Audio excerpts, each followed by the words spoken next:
और इसी बीच सीधा रुख कर लेते हैं एक बड़ी अपडेट का। जेजेपी की पहली लिस्ट जारी कर दी गई है। जेजेपी ने अपनी पहली लिस्ट जारी कर दी है। 5 उम्मीदवारों का नाम इस लिस्ट में शामिल बताया जा रहा है। जेजेपी की पहली लिस्ट आउट हो गई है लोकसभा उम्मीदवारों की। बेसब्री से इंतजार हो रहा है कि अब जो बीजेपी पार्टी के अलावा जेजेपी की तरफ से भी नाम फाइनल नहीं किए गए थे, इनेलो की तरफ से भी, और कांग्रेस की लिस्ट का भी इंतजार हो ही रहा है।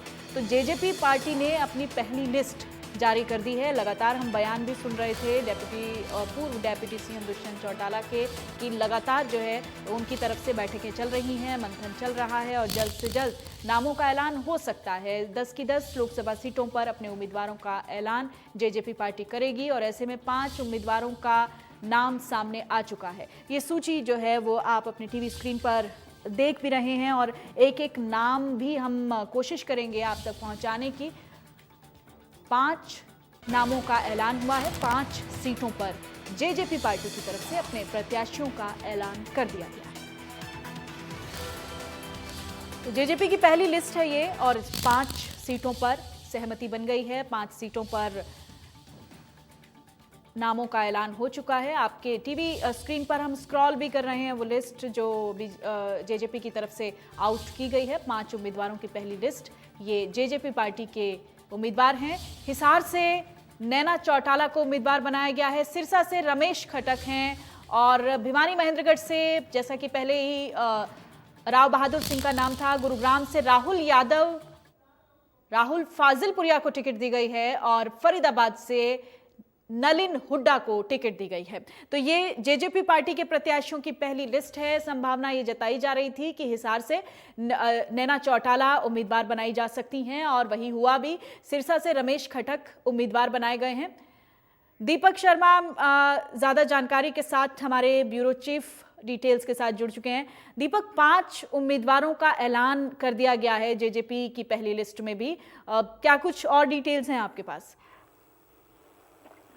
जी बिल्कुल, अगर बात करें जननायक जनता पार्टी ने आज अपने 5 लोकसभा सीटों पर अपने उम्मीदवारों का ऐलान कर दिया है कि जिसमें अगर हम बात करें तो अभी ये फिलहाल 5 लोकसभा के उम्मीदवारों का ऐलान है, लेकिन इनमें अगर हम बात करें जो प्रमुख तौर से अगर बात करें तो नैना चौटाला जो है वो इस बार अगर बात करें तो हिसार लोकसभा से चुनाव लड़ेंगी। नैना चौटाला जो पूर्व उप मुख्यमंत्री दुष्यंत चौटाला की मां है। दीपक से संपर्क नहीं हो पा रहा है, एक बार फिर से जुड़ने की कोशिश करेंगे। तो हिसार से नैना चौटाला को उम्मीदवार बनाया है। जेजेपी की लिस्ट आउट हो चुकी है। ये बड़ी अपडेट आपको दे रहे हैं। 5 उम्मीदवारों की पहली सूची जेजेपी की तरफ से जारी कर दी गई है और हिसार से नैना चौटाला को उम्मीदवार बनाया गया है। ये बड़ी अपडेट। हिसार की सीट हॉट सीट है और उस पर चौटाला की एक हम देख सकते हैं रसल साफ तौर पर दिखाई देगी। एक कंपटीशन जरूर दिखाई देगा।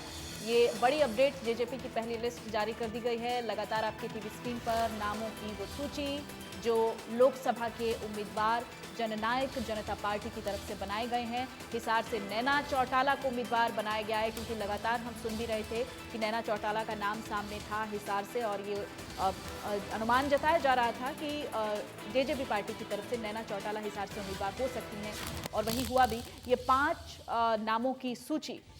और इसी बीच एक और बड़ी अपडेट है। देखिए, गुरुग्राम से ये राहुल फाजिलपुरिया, वही सिंगर हैं जो कि फेमस सिंगर हैं, राहुल फाजिलपुरिया, जिनको टिकट दी गई है। गुरुग्राम से सिंगर फाजिलपुरिया को जेजेपी पार्टी ने अपना उम्मीदवार घोषित किया है और फरीदाबाद से नलिन हुड्डा उम्मीदवार होंगे जेजेपी पार्टी के। गुरुग्राम से सिंगर फाजिलपुरिया को टिकट दी गई है। तो ये दांव अब कहाँ कितना काम आएगा, क्योंकि हर सीट पर तमाम तरह के रिव्यूज़ के बाद, मंथन के बाद, बैठकों के बाद ये डिसीजंस पार्टी की तरफ से लिए जा रहे हैं।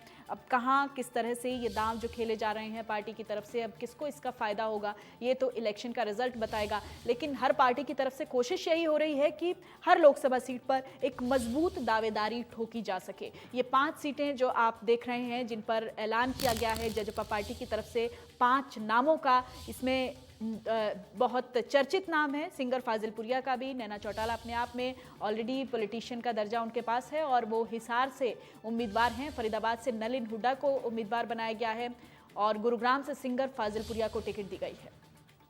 तो एक समीकरण साधने की कोशिश यहाँ पर जननायक जनता पार्टी की तरफ से भी हो रही है कि कैसे ज़्यादा से ज़्यादा मजबूत तरीके से अपना रिप्रेजेंटेशन जो है वो लोकसभा के इलेक्शंस में आगे लाया जा सके, क्योंकि जननायक जनता पार्टी से हम लगातार देख रहे हैं कि तमाम तरह की अब खबरें जो निकलकर सामने आ रही हैं, एक के बाद एक लोग पार्टी छोड़ रहे हैं। तो ऐसे में एक संकट भी है पार्टी के सामने। और अब आगे चूंकि चुनाव लोकसभा के बाद विधानसभा के भी होने हैं और लोकसभा से में कैसे अपनी पैठ को मजबूत किया जाए, इसमें तमाम फैक्टर्स का ख्याल ज़रूर पार्टी रखने की कोशिश तो करेगी। 5